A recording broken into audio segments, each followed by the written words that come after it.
আমাদের পদাতিক express train new Jalpaiguri station থেকে এখন জলপাইগুড়ি রোডের দিকে এগিয়ে চলেছে।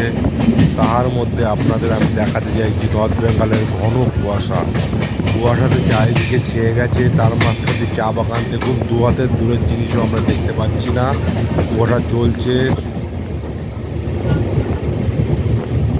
নর্থ বেঙ্গলে এরকম ভয়ঙ্কর কুয়াশা সবসময় পড়ে। এখন যখন সাউথ বেঙ্গলে আমরা একটা হালকা জামা দিয়ে ঘুরতে পারছি, নর্থ বেঙ্গল এখন মারাত্মক রকমের ঠান্ডা। এই ঠান্ডার প্রধান কারণ হচ্ছে এই ঘন কুয়াশা।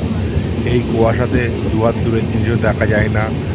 আমাদের পদাতিক এক্সপ্রেস খুব ধীরে গতিতে এগিয়ে চলেছে, সেই কারণে এত কুয়াশায় দু হাত দূরের জিনিসও আমরা ঠিকঠাক করে দেখতে পাচ্ছি না। দেখুন ট্রেনে ধীরে ধীরে চায়ের বাগান দেখা যাচ্ছে, কিন্তু আপনারা তো ভালো হয়তো দেখতে পাবেন না, কারণ ঘন কুয়াশা। এটা হচ্ছে নর্থ বেঙ্গলের সেই সুবিখ্যাত কুয়াশা, যে জন্য তার দু হাত দূরের জিনিসও দেখা যায় না। এটা হচ্ছে বেলোকুবা স্টেশন।